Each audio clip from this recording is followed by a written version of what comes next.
दक्षिणे लक्ष्मणो यस्य वामे च जनकात्मजा पुरुतो मारुतिर्यस्य तं वंदे रघुनंदनम।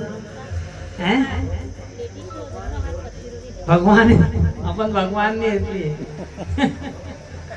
लेकिन तुम्हारी शादी जब विवाह होता है तो 7-5 वचन तो यही होती है कि मैं तुम्हारे, अगर तुम मेरी ये बात मानोगे तो मैं तुम्हारे उल्टे वांग में आऊंगी। वांग का मतलब उल्टा होता है, सीधा नहीं होता। हाँ, तब जाके मांग भरवाई थी, तब जाके मंगलसूत्र पहना था। फिर सीधे हाथ तरफ क्यों बिठा रहे हैं? राम शंकर भगवान माता पार्वती को अपने उल्टे हाथ पर लेकर बैठे, वामंग पार्वती को।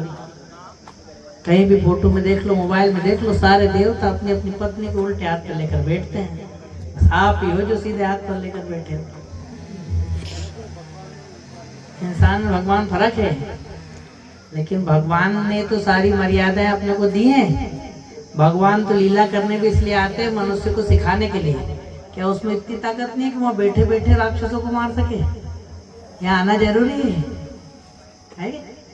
एक बार भगवान से पूछे कि आप अवतार क्यों लेते हो, तो उन्होंने ये कहा, जब जब होए धर्म की हानि, बाड़े असुर अधम अभिमानी, तब तब होए राम अवतार। भगवान इसलिए तब तब आते हैं क्योंकि मनुष्यों को विशेष करके शिक्षा देनी रहती है। किसको देनी रहती है? मनुष्य को। अपने लिए, अपने को शिक्षा देने के लिए भगवान लीला करते हैं। इसलिए नहीं करते कि नहीं वो राक्षसों को मारने आ रहे हैं। वो तो कहीं से मार, उन्होंने तो पैदा किया, उसको वहां से निपटा सकते हैं। वरदान भी वही देते हैं। वो वरदान ही ना दे तो असुर बलि ना हो, लेकिन असुर तपस्या करते हैं, फिर वो वरदान भी देते हैं, फिर उसका मर्दन भी करते हैं। भगवान मान भी भगवान देते हैं। जब वो मान अभिमान बन जाता है तो उसका मर्दन भी भगवान ही करता है। तो पत्नी अभी जब आपके साथ बैठी है तो वो अभी आपकी पत्नी नहीं है। क्या नहीं है? अभी वो धर्म पत्नी है। क्या पत्नी है? धर्म पत्नी। हाँ, पत्नी नहीं है। क्या है? धर्म पत्नी। इसलिए जब जब धर्म करने बैठोगे, यज्ञ में, पूजा में, पाठ में, तो सब जगह पत्नी को सीधे हाथ पर ही लेकर बैठना पड़ता है। और सीधे हाथ पर बैठते से ही पत्नी जो है वो जजमान से भी शक्तिशाली हो जाती है। जजमान के वशीभूत नहीं रहती। जब तक उल्टे हाथ पे वाम अंग में है तब तक वो पति के आश्रित है। सीधे हाथ पे पति के आश्रित नहीं, वो पति से बड़ा पद हो जाता है। जब हम पूर्व दिशा से काल का प्रवेश है, मृत्यु का प्रवेश है। किसका प्रवेश है? मृत्यु का और काल का प्रवेश है। तो जब वहां पर हवन होता है, लाजा होम होता है, 7-5 वचन होते हैं, उसमें एक सप्तपदी फिर अलग से होता है। 7 पद चलती है कन्या। उन 7 पदों में वो एक एक वचन कहती जाती है और एक एक ढेरी अंगूठे से हटाती जाती है। उसमें एक वचन होता है कि धर्म कार्य रक्षार्थम एकम पदम नयतु, इस करके उसमें शब्द आया कि जब धर्म कार्य होगा, अनुष्ठान होगा, स्वामी जी आप मुझसे जरूर पूछेंगे, मुझको साथ जरूर लेंगे, है ना? तो क्यों कहा था कि हम लोग एक संकल्प ये भी करते हैं कि आज से तुम्हें पत्नी बना रहे हैं तो जीवन पर्यंत तुम्हारी रक्षा करेंगे, है ना? पत्नी की रक्षा का भार किस पे होता है? पति पे। तो पत्नी उस समय एक संकल्प करती है सप्तपदी में कि स्वामी जीवन पर्यंत तो आप मेरी रक्षा करेंगे, पर जब आप धर्म काम करेंगे तब आप मेरी रक्षा कैसे करेंगे? क्योंकि रक्षा करने के लिए तो चौकन्ना रहना पड़ता है चारों दिशाओं में, और धर्म कार्य करते में चौकन्ने रहो तो पूजा पाठ छूट जाए। ये तो एक मन लगा के पूजा करने वाला कार्य है। तो पत्नी उस समय संकल्प लेती है कि जीवन में जब जब आप धर्म आयोजन करोगे स्वामी, तो मैं आपके सीधे हाथ, दक्षिण हाथ की तरफ बैठूंगी, और दक्षिण हाथ की तरफ बैठ के काल का जो प्रवेश होता है, भाई जब कोई धर्म करता है तो काल या कलयुग दोनों उसको नष्ट करने आते हैं। तो जैसे कोई काल का प्रवेश होगा तो वो मैं अपने ऊपर ले लूंगी, आपके ऊपर नहीं आने दूंगी। जीवन भर भले आप मेरी रक्षा करो, लेकिन जब आप पूजन पाठ करोगे तब आपकी रक्षा मैं करूंगी। इसीलिए शास्त्र ने ब्रह्मा के जो मत हैं उसमें एक मत ये बना कि जो पत्नी ने संकल्प किया है कि मैं रक्षा करूंगी धर्म के समय, अगर वो भी पूजा करने लग जाएगी तो रक्षा कैसे करेगी?